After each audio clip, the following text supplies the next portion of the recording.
Hi, everybody. This is Adam Elenbaas from Nightlight Astrology, and I'm sitting down to do another episode of Planets in Profile.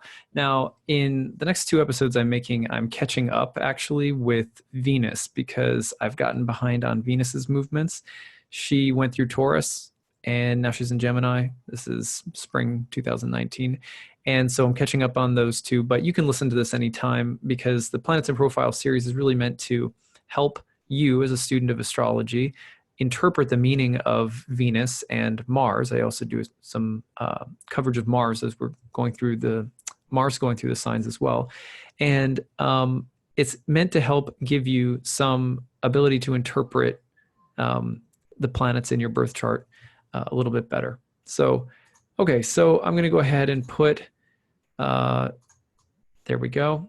So Venus and Taurus, we just had this pass through as my first house, so that's why I was MIA for a little bit. I had a nice Venus and Taurus, a lot of very nice, like not vacations, but like I had to travel for work a couple times, and it was really pretty relaxing for the most part.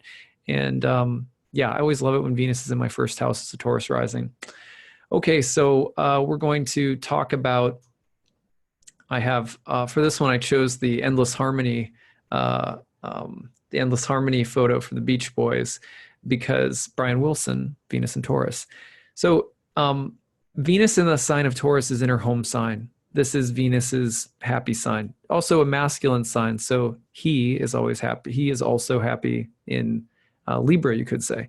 But regardless, Venus in Taurus is very happy because this is Venus's home sign. It's the feminine sign of Venus. It's a cool, dry, feminine, solid earth sign. So it's cool and dry, that's the quality. Feminine or yin. Solid meaning it's less movable. It's more sort of durable and a stable sign. And that has a lot to do with that really, you could interpret that sort of psychologically in a birth chart, but it also has a lot to do with the quality, you might say, of the karma associated with whatever planets and topics are involved with the house of Taurus in the chart using whole sign houses. Anyway, what we say about a planet when it's in its home sign is this. Traditionally speaking, we say the planet is able to accommodate or take care of its own needs or desires, its own significations. It's able to affect them more easily. So for example, we've taken Venus through a lot of other signs in this series, and whenever Venus is in another sign, we've said that she's like a house guest. Venus will have to Venus says, I'd like this or I'd like that. Whatever is natural to Venus: beauty, love, art, women, friendships, harmony, sensuality, sexuality. These are the things that Venus wants, and then it's up to Venus's host to fulfill those needs.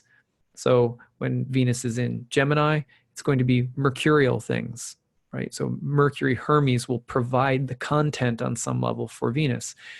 But when Venus is in either Libra or Taurus, it's as though Venus is able to do more purely Venusian things without the added filter of another planet being involved. What that means is generally speaking, that you will see the individual embodying Venusian qualities in a way that is stronger and more distinct. So it's kind of boring in a way. It's just like saying, well, it's just Venus. In every other case, you're sort of combining Venus with another planet. But in this case, you're just sort of saying Venus. So, it's sort of quintessentially Venusian. And then the major qualifying thing becomes the difference between, say, Libra and Taurus. What is the major way that Venus acts or behaves when Venus is in Taurus compared to Libra, which is Venus's feminine sign? So Taurus is the feminine. This is a typo in my my little PDF here. It says Taurus is the feminine sign of Taurus. That's interesting.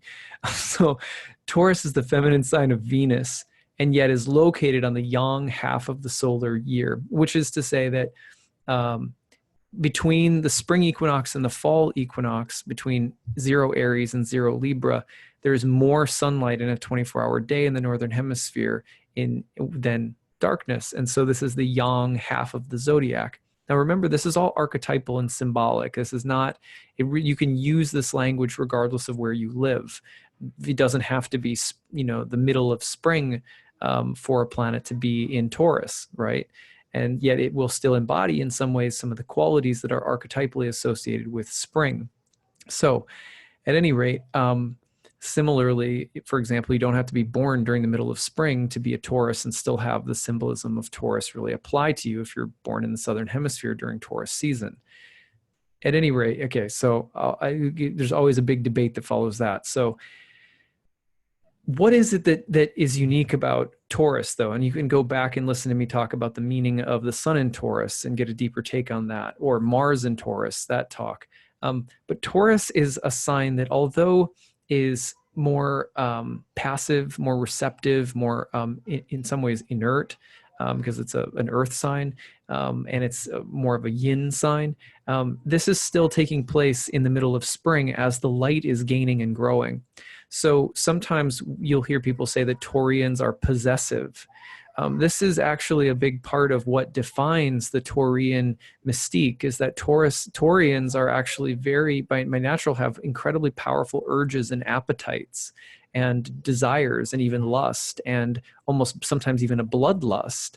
It's so intense. And yet it's more receptive. It sort of it's going to be less like aggressive in how it goes about getting it. It's more about the sort of, being productive and trying to gather resources or desired things, and then to hold them, to keep them, to allow them to come in and build the power, the mojo, and the feeling of greatness or bigness. So there's a tremendous, almost like, again, like almost a lusty quality to Taurus that slips beneath the radar a lot of the times, because you don't see how hard sometimes Taurians are working to maintain what they have, or to hold or possess what they have, and they make it look easy and simple. But on the other hand, of course, Taurus is related in some ways to the naturalness and ease of the animal body, as Stephen Forrest likes to say. He's another astrologer that I like. So, Taurus can be about simplicity, beauty, and the natural world, or it can be about this kind of possessiveness and intense desiring lusty quality. And we see this in a variety of ways. For example, celebrities with Venus and Taurus, or well-known historical personalities, Adolf Hitler, right? Someone who was a collector and hoarder in some ways of artwork, but also, vandalizer, destroyer, and thief and sort of possessor during World War II. So that the lust quality is there. And there's a lot more that could be said about him, but I don't want to spend too much time on Hitler. So how about Diana, Princess of Wales, sort of this classic princess, Taurian kind of beauty. And I won't say too much about any of these today, but because I'm trying to catch up with this series. But Prince, someone who was incredibly fashionable and had this incredible artistic aesthetic taste, but also self-described sometimes as like intensely possessive and lustful. And of course, a huge portion of his career was defined by a battle for the rights to possess ownership of his own music. Marlon Brando, apparently was incredibly he has this way of looking really simple, and looking like, I'm laid back, I'm solid, I'm beautiful, I'm easygoing, so that kind of ease that he exuded was apparently also intensely controlling. So, just some of the juxtapositions. Paul McCartney, same thing.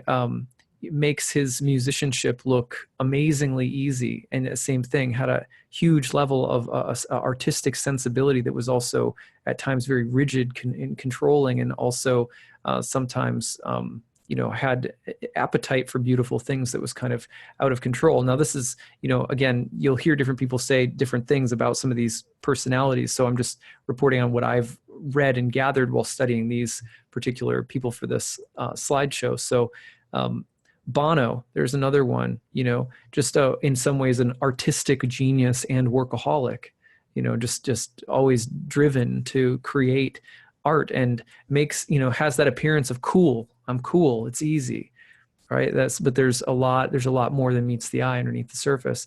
Melania Trump, there's another, and then going into other personalities that are darker again, like Jeffrey Dahmer. I know that's a really dark one, but there's the same thing. Was a hoarder, was sort of had this kind of hoarding mentality, and also had this intense lust that was a part of his kind of psychopathic qualities. Ella Fitzgerald, Boy George, a couple more artists, musicians, and both, of course, had extraordinary artistic talent and interesting style. Especially, Boy George really noted for his style. John Wayne, there again is that classic easy. I got this. Incredibly controlling, and sometimes again very intensely desirous and sometimes even impatient quality. And I think it's always important to understand whether the sign is coming on the yin or yang half of the year, because Taurus, even though it's a feminine sign, picks up on the aspirational journey of the sun heading upward, and the season of spring, which is, by nature, it's about procreation and desire. Also, Brian Wilson, the Beach Boys, Endless Harmony, right? Brian Wilson is someone who had incredible hard time controlling his appetites, desires, was incredibly obsessive as a musician, so much so that he sort of lost his mind, and yet was also this like artistic, musical harmony genius. There's not anything that's necessarily bad about Venus and Taurus. So I don't mean to make it sound as though every Venus and Taurus has this underlying, intense problem. But I'm trying to highlight the way that Venus in Taurus does have this duality that's not always apparent. Because otherwise, well, in some ways, all you end up really saying is like, nice, stable, beautiful, classic beauty, artistic, like sensual, earthy. And there's more, a little bit more to it than that. So, but a general thing to interpret if you have Venus in your birth chart in Taurus is just that there will be a natural ease with Venusian things, and there will also be a kind of fixed quality, a stable quality, security, but also sometimes the possessiveness and the sort of like greedy possessiveness that comes along with it, ambition and sort of desiring to hold. I mean, one way of thinking about it is that the bull, right? The bull as well as the calf. This is an image in some ways, that we talk about as a holy animal. In India, it's holy, it's worshipped, but also, it's slaughtered and sacrificed to appease the gods, to get power, or to get something. And so there's this thing about cows and bulls and desire and sacrifice and death, and also trying to obtain things. And that goes back a long way. Cows and bulls, to a certain, they're providers, but and they represent something very natural and sort of docile and beautiful, and it feels like it's very easy and slow and kind of sensual. But then there's this this really complicated relationship that we have to that as human beings, because we can't help but be driven also by our appetites, and by making the mistake of thinking that satisfying our senses 24/7 brings happiness. So at any rate, that's a bit about Venus and Taurus. I hope you've enjoyed. I will be back shortly with Venus and Gemini, and we'll be caught up, I think. Okay, take care. Bye.